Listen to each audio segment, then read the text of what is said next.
Hi everyone, and welcome to another episode of Nier Replicant. So last time we went to the junk heap to try and find out about the next piece of the key, and now we're here at the Forest of Myth to do this section and try and find another piece of the key. Oh, hello. How are things? You want to know if anything unusual is happening? Well, I have been feeling a rather strange presence whenever I visit the Divine Tree. The Divine Tree? It's a legendary tree that exists in the heart of our village. Did you investigate the cause of this presence? Not really, no. And why not? Well, we're not really supposed to go near the tree, except for prayer. And why is that? I don't know. It's just how things have always been. Weird. Yes, the Forest of Myth is a weird place.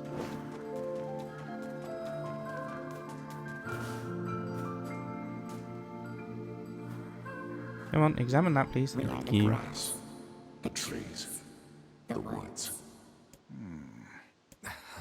Why do we seem to encounter nothing but odd people lately? You should talk, Vice. As if Grimoire Weiss is capable of spouting such nonsense. Hang on. I don't think it's done. Is the dark entity that governs all memories. May the words form themselves to your liking. Does that mean it'll tell us what we want to know? That'd be nice. Wouldn't it just? Black, pure darkness painted over everything. Words scattered here and there across the blackness. Kind words, difficult words, amorous words, all sparkling in the dark light, like jewels. The words were few now, but time was shorter. Grabbing the words in desperation, the tree turned to the sky. "This is wrong," whispered the tree in the voice of wind through the leaves.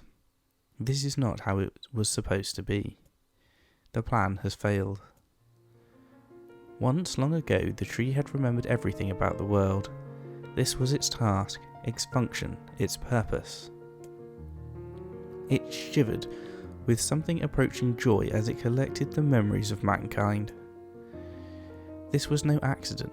Emotions were as much a part of the tree as root and bark. Memories collected like dew on the thick green leaves of the tree. And once they had formed a web that spanned the entire world. Words collapsed into sunlight before passing through the leaves and into the pool of memory. From the pool, the words joined together to form colonies. The colonies united into whirlpools of light, and the light coalesced into stars. This definitely seems like it was the same as before. Each star was like a child of the tree, and it loved them all. Look at my memory. Now, is this the one that I had to remember stuff? A child is here, brought low by disease. He is far too young to have suffered so. Thin beyond words, the boy's skin is a shade paler than the bleak sheets upon which he lies. Yeah, it is. His parents no longer visit him, for they cannot bear to watch him suffer. The doctors have long since surrendered his fate to the gods. The boy, too, has abandoned hope. Strange emotions, weariness, hatred, swell within the dark recesses of his young heart. He tries to reject the black terror that germinates in his body, but no amount of effort or tears can drive the invader away. So was he possessed as well? He has long ceased to resent his parents and doctors. Once he did, but now his pain is so great that there is little room in his heart to think of others. Only one person brings the boy comfort, a healthy young girl with tan skin and deep blue eyes. Remember the blue. She is a beacon of brightness and light in the boy's world. Her very presence is a comfort to him, but he is unable to look upon her face. Whenever they meet, the boy is filled with loathing for his own state. Soon his loathing eats away at what joy he receives from the girl's visits. The girl will stop coming, he knows this. His every waking moment is spent in fear of this day. He thinks that if he could talk to her, if he could tell her of his feelings, this might not be so, but this conversation never happens. The girl disappears. The boy dies alone. The tree scoops up this memory and carefully stores it within itself. Etched upon it is a single word: envy. Look at my memory. There is a female warrior. Her greatest enemy is a beast with red eyes that she cannot fully comprehend. When she strikes it with her sword, it turns into a pillar of salt and dies. But when the white smoke clears, a new enemy rises. And another. And another. The warrior knows that her struggle is folly, but fighting the unending stream of enemies fills her with a sense of joy and purpose. Somewhere deep in the warrior's drug-addled mind lies a vague memory of a daughter. Perhaps the child exists only in her head, the dying remnants of a powerful dream. She does not know. Her friends and fellow warriors come and go. Some flee in terror, some are eaten.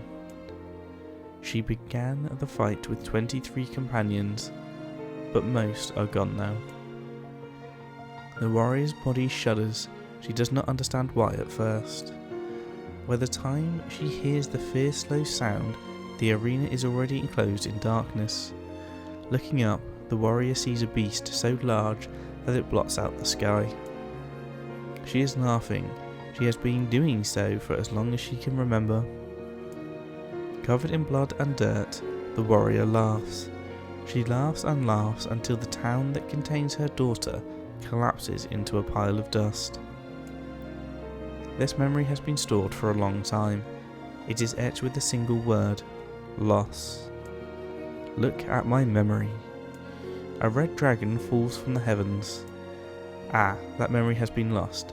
A shame, it was a favourite of mine. After many centuries of existence, the tree saw that its carefully labelled memories were beginning to dwindle. Once seemingly infinite, the memories now seemed ready to disappear forever. The tree did not feel sadness at this. Grief was an emotion beyond its comprehension. It did, however, have the distinct feeling that something was missing. The mountain of memories it had so carefully assembled had disappeared. The tree stretched its branches as far as it could, but new memories refused to flow. The pool of memories was a black, empty pit, a hollow place where life had once flourished. The tree had lost its purpose. There was nothing to be done but sift through a few remaining memories littering the ground under its branches. This is why the tree was pleased when the young man and his companion entered the room. Well, this place is gloomy as hell. The room Bob had entered was almost completely empty. All he could see were a few crystals scattered haphazardly on the ground. Picking up one of the crystals and peering into it, Bob suddenly saw a familiar sight. It was the forest of myth, its villagers, prisoners of their own dreams. I apologise, the tree thought. That is all that remains. As Bob stared at the jewel, bewildered, a voice suddenly called out from the depths of his mind. The voice implored them to listen. It was an order. Following it was mandatory. Abruptly, the pair realised they must listen. They must listen. Vice, look there. A small shadowy presence appeared from beneath the floor. It appeared to be a shade. The shade grasped several jewels in its hand. More jewels were tumbling out of its mouth, like shards of broken teeth, sights and sounds tinkling from each one before vanishing forever. The creature was abusing the memories, treating the precious objects like a collection of cheap playroom toys. Vice, the shade appears to be consuming the memories. Those things eat memories. The tree extended a branch toward Bob. Without a second thought, Bob brought his blade down on the shade, tearing its stomach wide. Jewels burst from the shade and poured across the chamber floor. Look, thought the tree, this is the conviction memory I had lost, and satisfaction, and many others as well. Yes, this is good. The tree opened its mouth and attempted to speak, but no sound emerged. A millennia of silence and solitude had caused the tree to forget certain things, but rather than be upset, it greeted the development with good cheer. Focusing all its power on the riddle of speech, the tree formed a kind of makeshift vocal cord and tried again. Ahem, I implore. It spat out a glimmering green jewel. One more time. I implore you. There we are. What was the colour of the lost envy? Blue. Nice, it spoke. This shade has intelligence and emotion. Who cares? Bob brushed Vice's comment aside as his sword sliced through the shade's right arm. The shade extended its remaining arm to Bob. I must touch him. I must make contact. The moment its fingers brushed against Bob, the tree felt a warm sensation begin to burn. Something hot coursed through its fingers, up its arm, and out to its entire body. It was emotion, more than the entity had felt in centuries. The tree cried out in surprise and joy. 1,000 years alone, 1,000 years in quiet contemplation. The tree felt it was going to break apart. For long centuries the tree had been alone, its heart sealed with heavy chains, but no more. New powerful emotions began to take hold, causing its heart to lighten. This was more than the simple emotions it had been designed to feel. It was the beginnings of a soul. And the young man was the key. This was the promise made long ago. This was how it would be released. The tree's stomach began to throb in pain, a new and unpleasant sensation. But the time was not yet right. I implore you, how many were lost by the warrior who fought the red-eyed beasts? Her daughter and 23 friends. I've actually remembered this time, because I knew it was coming. Okay, riddle time is over. I'm gonna kill this stupid shade once and for all. Something round and shiny fell from the open stomach and clattered to the floor. The key, cried the book. Secure the key. The man's sword slowed. Time began to dilate around them, stretching and slowing. Time is essential. The next word must be heard. The words exploded. It became difficult to discern their meaning. The pool of memories began to crack as infinite blackness burrowed its way into the walls. Vice, this world is falling apart. How can a world of letters... I implore. Most important thing. World. Let's go with this one. The light was complete. The memories disappeared. The tree's identity began to dissolve. As the letters slowly faded, Bob was drawn back to the real world, and the tree was satisfied.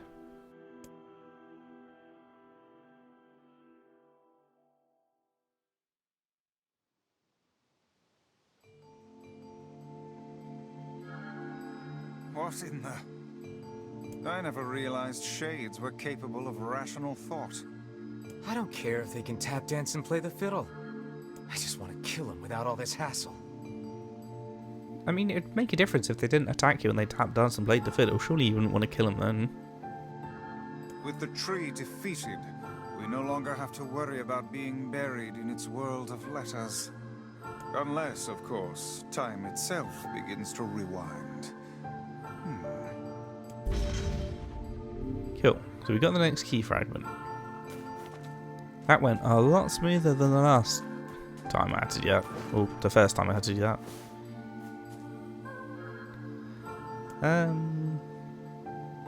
Let's check to see if the letter's arrived. Let's see if the junk heap kid sent us a letter. We might as well just do it from top to bottom.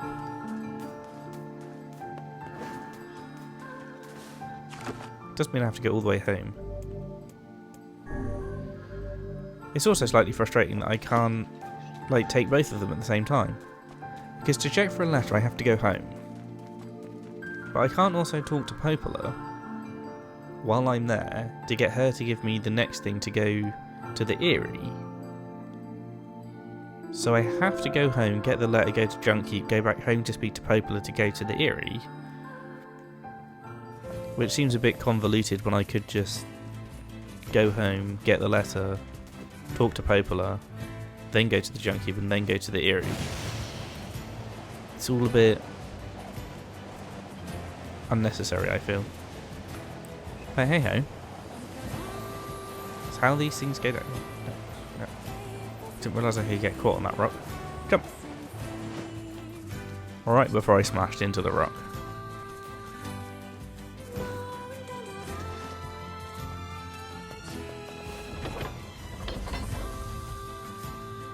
So, we'll check my postbox. And is this when I go and fight the thing?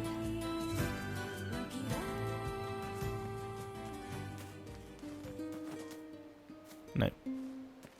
Don't talk to the guard and do side quests. Don't get distracted. It's not what I'm here for. I want to see the next ending. You have a letter, it would seem. Dear Bob, this is to inform you that the upgrade work on your weapon has been completed. The weapon is ready and available for pickup at your earliest convenience. I also have a personal request being of you blah blah blah blah blah blah blah. Personal request. He's done a lot for us. We should see what he wants. Off to the junk heap then. So, this is when we fight the big robot thing. Not before. I got my timeline all confused of when I was doing what. So that makes sense at least. Now I understand what I was doing wrong. But like I say, because it doesn't really give you any... I like the minimal HUD, it keeps you immersed in the game. But I also find I'm so used to, in modern video games, having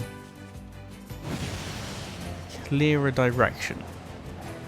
I'm not always expecting a giant waypoint marker. Because if you take Ghost of Tsushima, it tells you what you're supposed to be doing, but not with giant waypoint markers. But I was never confused about what I needed to do and where I needed to go. Whereas in this, I find myself getting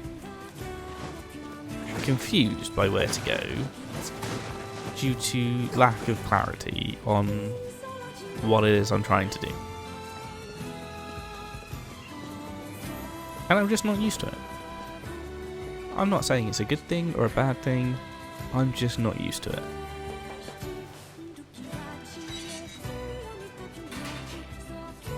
And it doesn't help that we're on playthrough number 2 and I don't order things particularly well time-wise in my head, which means I can think I'm doing things in the right order and actually, like earlier, doing them in completely the wrong order. Hey there.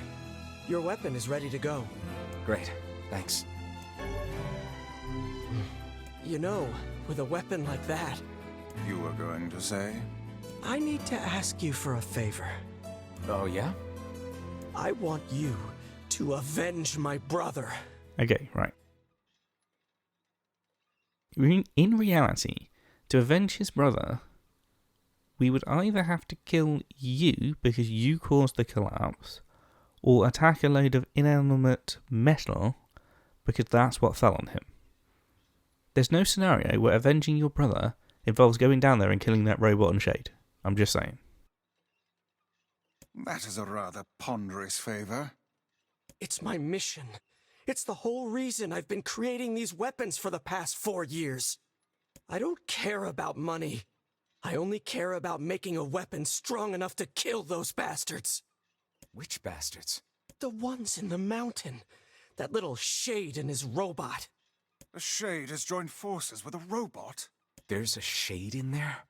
Yes. And what have we decided, hmm? We're gonna kill it.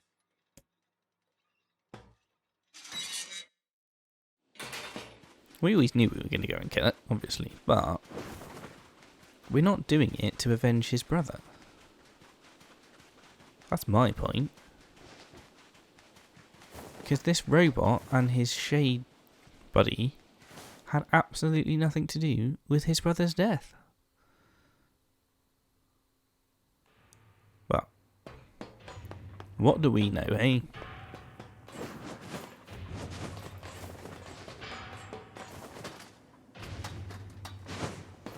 I'm not going to sit there and climb down that ladder, it's unnecessary. So now is when we go into that zone I was in to begin with. When I came down here the first time, right? It was the last episode.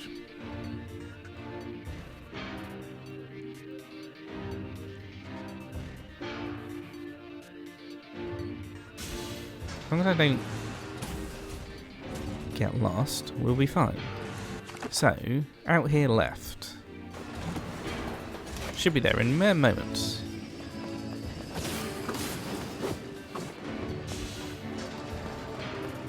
Oh, we got to fight our way through again. I forget the doors don't open until you fight them.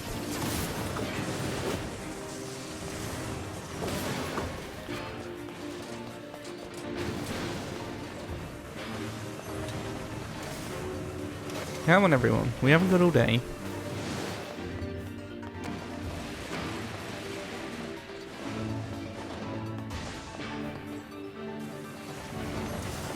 Although if you want to give us some of this loot we need for the quests, I'm not going to argue too much.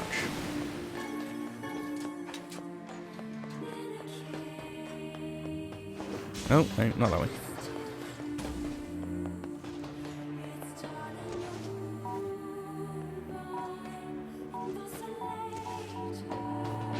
I thought that was going to get it for a second then.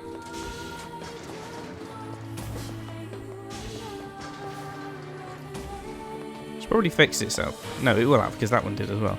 I was like, can I cut through this shortcut that I was like... Because I've already been through here once, but no, because that barrier had already repaired. Presumably the other one would have as well. Yeah, I'm not in the mood to fight with you guys. Did that one just fall down a hole? I'm sure I just watched one of them fall down the hole.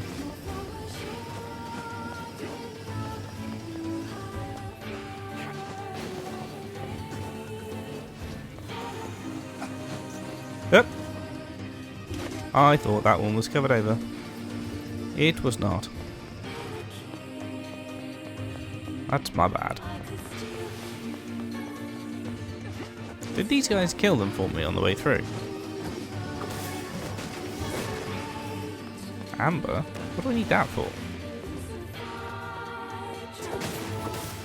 Wasn't that a yellow item? Yellow items normally mean they're quest items.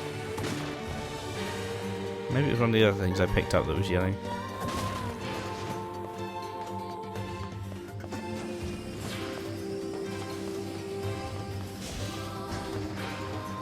Okie doke. Let's try this again. This is the wrong room again, isn't it?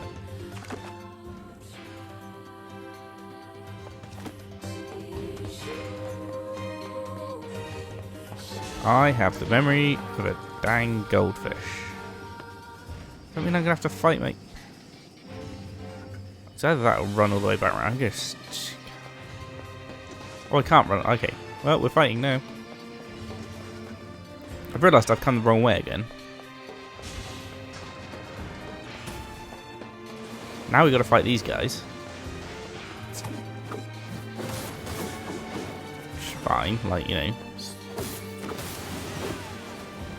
I did this for the leveling up.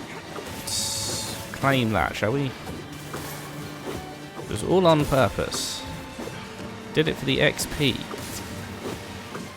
Let's pretend that's what happened, shall we?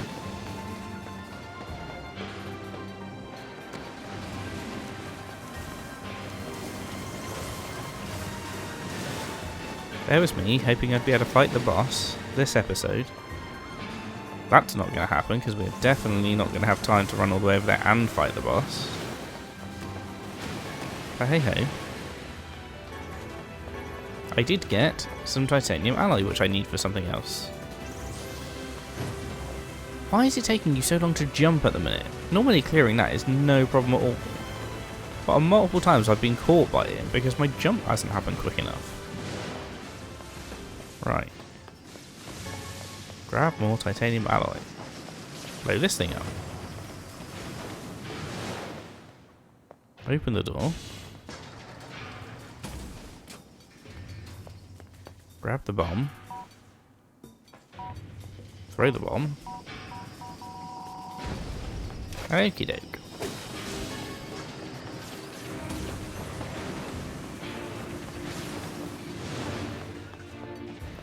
The door open.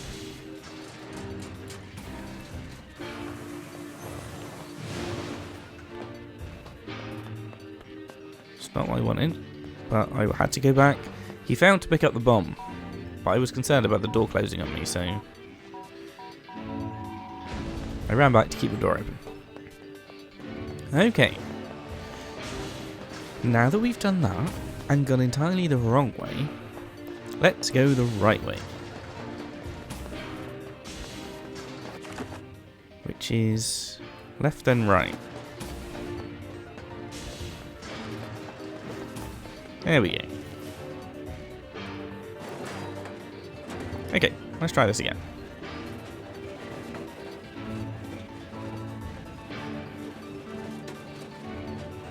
I reckon I could just run along the track rather than being in this thing.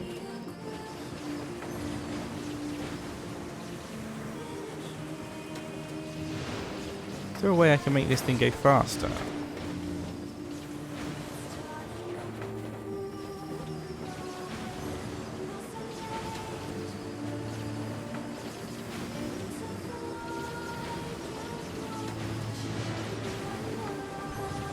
I don't know if it's just my perception, but it does seem to go faster if I run at the front of it.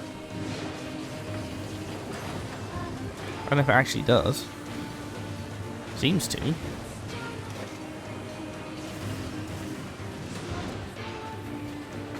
But I don't know. Very difficult to tell.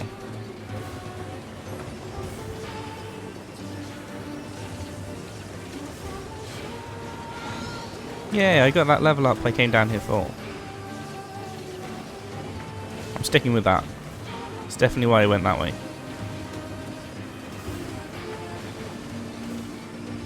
It's definitely not because I just ran the wrong way again.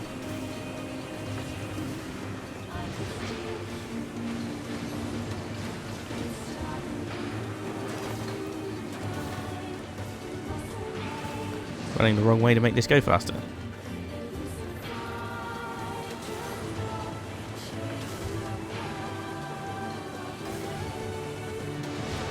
Okay. Off we go. Collect Kine again. Hello.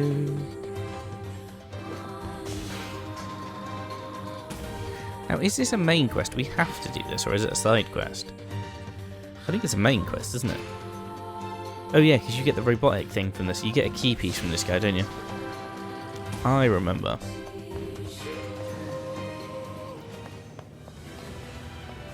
Not from this dude. This is just a dude.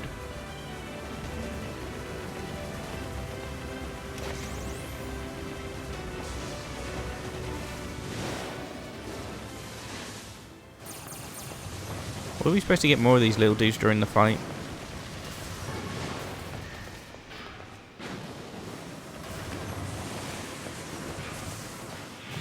Oh, they're just going to keep spawning. Okay. That's fine. We killed the big thing so quick, now we have to fight the little things. These little things would have been part of the main fight, but They didn't turn up quick enough.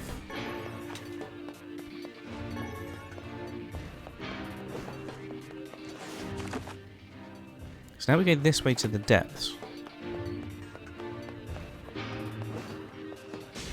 I think. I've no clue anymore. Then again, it's very similar to my first playthrough because I didn't know where I was going that time either. Spent ages running around down here, trying to figure out where I was supposed to go.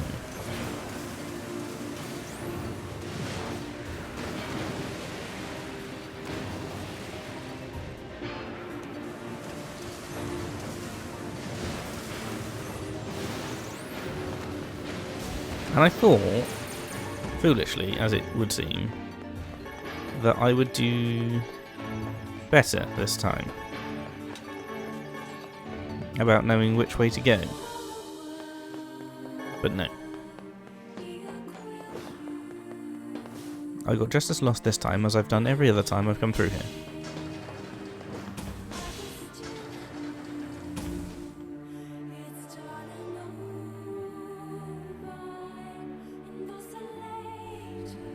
Do I have to fight again? No. Okay, cool. We should just be able to basically run up to the room now, where the safe thing is. Then we'll have the whole... I've never heard of a shade living with a machine. What's that about? Don't know, don't care. All that matters is that we kill them both. Yeah, and we'll have a safe point up in this room. Then we can call this episode and fight them next time.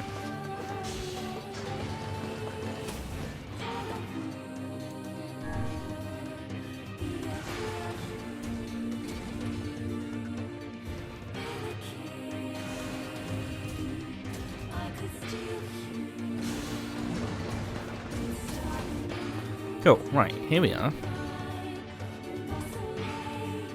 It seems we have found the entrance to our robot friend's hideout.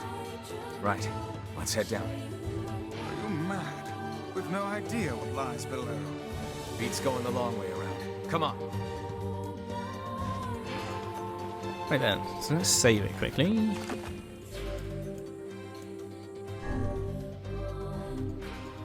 Cool. So next time out, we'll jump down the hole, we'll fight the robot again, and we'll get our next key piece. If you enjoyed this one, hit the like button below, let me know what you thought in the comments, and join us next time for the next one.